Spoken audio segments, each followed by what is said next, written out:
Morning मित्रांनो. यशाच्या उंच शिखरावर जर जाऊन बसायचं असेल, यशाच्या उंच शिखरावर जर जाऊन बसायचं असेल तर रस्त्यात येणारे अडथळे आपल्याला पार करावेच लागतात. आणि त्यासाठी आपल्याला आजच्या युगामध्ये, आजच्या जमान्यामध्ये आपल्याला काय पाहिजे?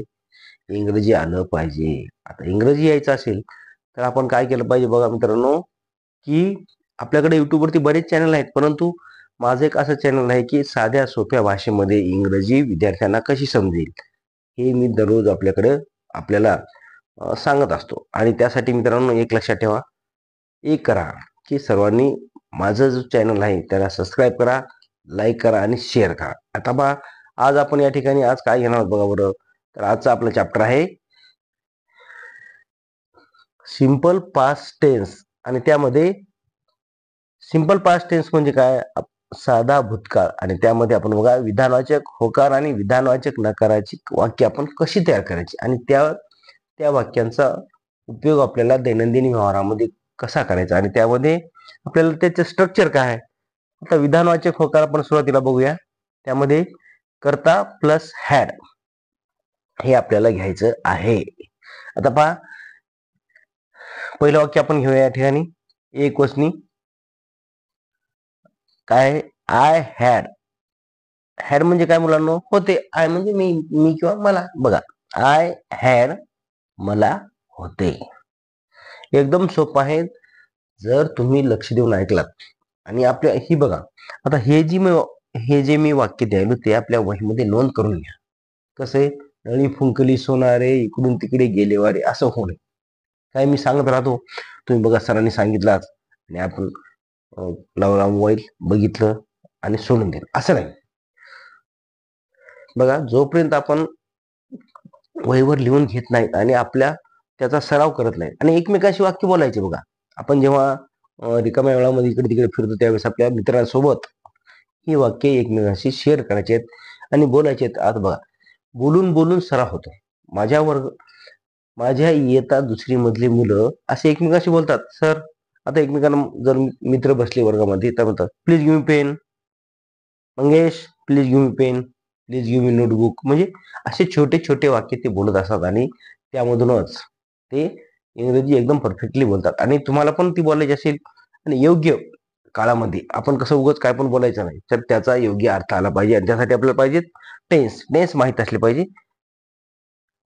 बघा, त्यामध्ये आपण दुसरं वाक्य बघूया. वी हॅड म्हणजे आम्हाला होते. वी हॅड अ कार, आम्हाला कार होती. म्हणजे अशा ठिकाणी, म्हणजे अशा प्रकारे आपल्याला त्या ठिकाणी वाक्याचा अर्थ लावता आला पाहिजे. तिसरं बघा, यू हॅड तुला होते. आता त्याचाच यू म्हणजे तू किंवा तुम्ही म्हणून इथे येईल. यू हॅड तुम्हाला होते. हे लक्षात असू द्या. आता बघा, ही हॅड एकदम सोप्या सोप्या वाक्यामधूनच आपल्याला मोठे मोठे वाक्य तयार करायचे असतात.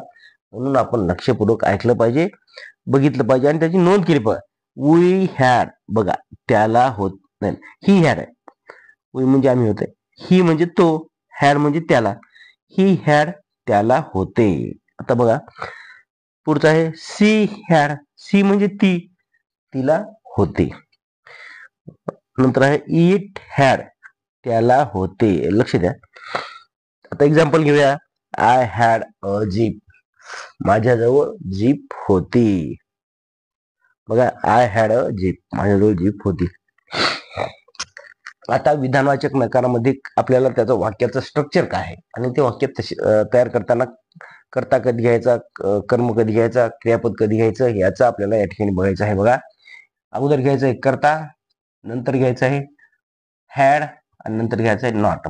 विधानवाचक नकारामध्ये साध्या वर्तमान काळामध्ये, साध्या भूतकाळामध्ये वाक्य तयार करत असताना विधानवाचक नकार कर्ता हॅड प्लस नॉट. नॉट म्हणजे नाही. सोपी शब्द आहेत, परंतु ते आपल्याला जोपर्यंत ते वारंवार आपल्या कानावरती येऊन पडणार नाहीत तोपर्यंत आपल्याला लक्षात येणार नाही. आणि वारंवार व्हिडिओ बघा. एकदा व्हिडिओ बघितल्यानंतर तुमच्या लक्षात राहत नसेल तर पुन्हा हा व्हिडिओ लावा, पॉज करा आणि त्याची नोंद आपल्या वहीत करा आणि ते वाचन करा, शब्दपाठ करा. बघा, यामध्ये एकवचनी वाक्य कोणते बघा. I had not. बघा, नॉट आले या ठिकाणी. सेम वाक्य आहे जवळपास. आय हॅड आणि इथं फक्त आले नॉट, मला नव्हते. आय हॅड नॉट म्हणजे मला नव्हते. आता दुसरं बघा, वी हॅड नॉट, आम्हाला नव्हते. किती सोपं आहे बघा बरं. यू हॅड नॉट, तुला नव्हते. आता इथं तसं दुसरं वाक्य आहे, यू हॅड नॉट, तुम्हाला नव्हते. आता पुढचं आहे, ही हॅड नॉट, त्याला नव्हते. ही म्हणजे तो. आता इथं काय येईल, सी हॅड नॉट, तिला नव्हते. सी म्हणजे ती. आणि पुढचं बघा, इट हॅड नॉट, त्याला नव्हते. इट म्हणजे ते किंवा बघा, इट म्हणजे ते म्हणजे इट हॅड नॉट म्हणजे त्याला नव्हते. आता पुढचं येईल, दे हॅड नॉट, त्यांना नव्हते. दे हॅड नॉट म्हणजे त्यांना नव्हते आणि किंवा त्यांच्याजवळ नव्हते. इथे एक वाक्य बघा, दे हॅड म्हणजे त्यांना होते. इथं काय आलं, दे हॅड नॉट, फक्त इथं आपण नॉट लावलं.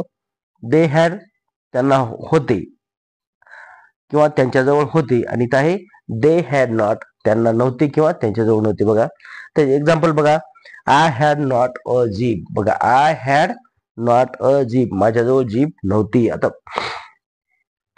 बघा, ऑल आवर, लक्ष द्या, all our dreams can come true. आपले जर स्वप्न सत्यामध्ये उतरवायचे असतील तर आपल्याला काय करायचं बघा, if we have the courage to pursue them. आपल्याला धैर्याने त्याचा पाठपुरावा करावा लागेल. आपण जोपर्यंत धैर्याने पाठपुरावा करणार नाही तर एखादी गोष्ट आपल्याला अचीव होणार नाही. बघा, मला इंग्रजी येत नाही, मला इंग्रजी येत नाही असं जर म्हणून बसलो तर आपल्याला इंग्रजी येत नसती. तर त्यासाठी त्या धैर्यानं पाठपुरावा करावा लागेल आणि त्यासाठी आपल्याला काय करायचं आहे की आळणे सरांचं इंग्लिश गुरु आळणे सर हे युट्यूब चॅनल सबस्क्राईब करा. सबस्क्राईब करून लाईक करा आणि मित्रांना शेअर करा.